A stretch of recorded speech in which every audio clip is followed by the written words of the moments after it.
कक्षा 12वीं आज़ादी के बाद स्वर्णिम भारत का जो पेपर है साथियों वो यहाँ पे आ चुका है और पूरा पेपर फटाफट से हम सॉल्यूशन के साथ देखने वाले हैं। तो आपसे रिक्वेस्ट है कि पूरा पेपर आपको एंड तक देख लेना है। बाकी इसके अलावा जो भी और भी पेपर हैं वो भी आ रहे हैं आपको एक्सटर्नल जो लग रहे हैं। तो सारे पेपर दोस्तों आपको चैनल पे मिल जाएंगे। तो आपसे रिक्वेस्ट रहेगी कि चैनल को सब्सक्राइब ज़रूर कर लेना और वीडियो को अपने दोस्तों को भी शेयर कर देना ताकि आपके दोस्त जो है वो भी पढ़ ले इसको और वो भी एग्ज़ाम में अच्छे अंक ले आए। भारत का प्रथम परमाणु परीक्षण है वो कब हुआ था, इसका आंसर आपको यहाँ पे देना होगा। नेक्स्ट देखिए, आधार कार्ड में कितने विशिष्ट अंकों की संख्या जारी की गई है। तो आधार कार्ड में आप सभी जानते हैं कि कितने अंकों की संख्याएं होती है, वो आपको टिक कर लेनी है, सीधी सी बात है। सार्क का सचिवालय कहाँ पे स्थित है। तो दोस्तों सार्क जो है उसका सचिवालय पूछा गया है कि ये कहाँ पे है।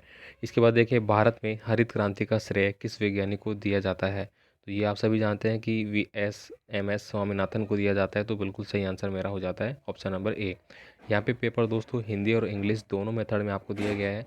तो आप इन प्रश्नों को फटाफट से याद कर लेना भाई, ठीक है। पूरा पेपर आपको बताया जा रहा है, पेपर आ चुका है, अब आपको याद करने की जिम्मेदारी आपकी है। चलिए नेक्स्ट प्रश्नों को हम देख लेते हैं। नेक्स्ट देखिए, यहाँ पे है सन 1989 में 61वें संविधान संशोधन द्वारा 1988 के जरिए वोट देने का जो अधिकार है वो निर्धारित किया गया था। तो 18 वर्ष किया गया था। उससे पहले दोस्तों कितना था, 21 वर्ष था, ठीक है। तो अगर घुमा के भी आपको पूछ लिया जाए तो आपको आंसर में दे देना है। अब यहाँ पे देखिए, रिक्त स्थानों को आपको पूर्ति करनी है। डियोगा गार्नियस टापू है वो किस महासागर में स्थित था। भारत में प्रथम कृत्रिम उपग्रह आर्यभट्ट का परीक्षण जो है वो किस सन में किया गया था। इसरो की स्थापना कब हुई थी। तो ये तो आप बता ही सकते हैं, इसरो की स्थापना कब हुई थी, आपकी 1969 में हुई थी, ठीक है। इसके बाद देखिए, मिल्कमैन ऑफ इंडिया के नाम से किसको जाना जाता है। तो ये आपको यहाँ पे बताना होगा। देश में पंचायती राज का सूत्रपात 2 अक्टूबर 1959 को राजस्थान के किस जिले से हुआ था। तो ये भी आप सभी जानते हैं, नागौर जिले से हुआ था, ठीक है। अब यहाँ पे देखिए, सही और गलत पे आपको टिक करना होगा। यहाँ पे देखिए, बांग्लादेश का गठन सन 1971 में हुआ था। अगर सही है तो आपको सही करना है, गलत है तो आपको गलत करना है। हरित क्रांति के फलस्वरूप गेहूं की पैदावार में सर्वाधिक बढ़ी थी। तो बिल्कुल सही बात है। भारत में वोट देने की न्यूनतम उम्र 21 सीमा है, 21 वर्ष है। तो ये गलत है, 18 वर्ष है। यहाँ पे देखिए अगला है, मुंबई का विभाजन 1960 में हुआ था और EV रामा स्वामी को पेरियार कहते हैं। तो सही पे सही और गलत पे गलत करना है भाई। यहाँ पे देखिए अगला क्वेश्चन है, पाक अधिकृत कश्मीर से क्या आशय है, जिसको अपन POK बोलते हैं। इसका मतलब ये है कि दोस्तों कुछ हिस्सा हमारा जो है, यहाँ पे अगर आप बात करेंगे ऊपर वाला जो हिस्सा है हमारा, ठीक है, भारत का, तो यहाँ पे कुछ हिस्सा है वो पाक के पास है, कुछ हिस्सा है वो चाइना के पास है, बाकी हमारे पास है। तो यानी कि पाकिस्तान ने जिस पे कब्जा कर रखा है वो किसके अधीन है, पाकिस्तान पे। इसी को अपन क्या बोलते हैं, POK क्षेत्र बोलते हैं। ऐसे इधर जो सियाचिन है जो कि चीन का, उसका उस चीन ने मतलब उस पर अधिकार कर रखा है, वो इसका हो जाएगा। श्वेत क्रांति से क्या तात्पर्य है। तो दोस्तों श्वेत क्रांति में जो दूध वगैरह है, ठीक है, उनसे रिलेटेड है ये, तो ये बताना होगा आपको। शिमला समझौता कब और किन देशों के बीच में हुआ था। RT अधिनियम 2009 के तहत माता पिता के क्या कर्तव्य है। तो दोस्तों RT एक्ट 2009 जो धारा बनी थी, माता पिता की जो कर्तव्य है वो आपको 21 अनुच्छेद 21 में लिखे गए हैं, जिनमें ये प्रावधान किए गए हैं कि आपके माता पिता है वो आपकी शिक्षा में आपका योगदान देंगे, आपको पढ़ने से वो नहीं रोक सकते। मतलब पढ़ाई से रिलेटेड उसमें बातें थी, ठीक है। यहाँ पे देखिए, गरीबी रेखा को परिभाषित करना है। तो दोस्तों गरीबी रेखा को हमारे यहाँ पे जो दैनिक जो हमारी आहार श्रृंखला है, ठीक है, उसके हिसाब से बांटा गया है।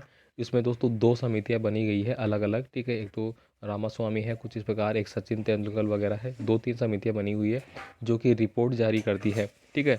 तो गरीबी रेखा के अंदर वही रहता है कि हमारी जो प्रतिदिन कैलोरी है, अगर मैं शहरी में बात करूँ तो 2100 कैलोरी मानी गई है और ग्रामीण में कितनी, 2400 कैलोरी मानी गई है।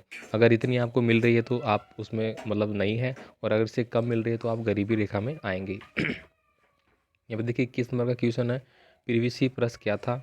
स्वच्छ भारत अभियान पर आपको टिप्पणी लिखनी है। वस्तु व सेवा कर क्या है, इस पर आपको टिप्पणी करनी है। यहाँ पे देखिए सियाचन हिमनद विवाद क्या है। ये अभी मैंने जो बात करी थी ना कि जिस पे चीन का अधिकार है वो यही क्षेत्र है। भूदान आंदोलन से क्या अभिप्राय है। तो भूदान के बारे में बता देना है कि जो विनोबा भावे थे उन्होंने सबसे पहले भूदान आंदोलन किया थे, ठीक है। इसके बाद देखिए, महात्मा गांधी राष्ट्रीय ग्रामीण गारंटी योजना 2005 पर आपको लेख लिखना होगा। भारत में निर्धनता को दूर करने के लिए सरकारी प्रयासों को आपका विवरण करना होगा। इसके बाद देखिए, यहाँ पे वर्तमान में गुट निरपेक्ष आंदोलन से क्या अभिप्राय है। ऑपरेशन फ्लेड ब्लोड के जो है उसके बारे में बताना होगा। सिंधु जल संबंधी का आपको बताना होगा, जो सिंधु जल संधि है उस पर क्या क्या विवाद है, क्या उसका वर्णन है।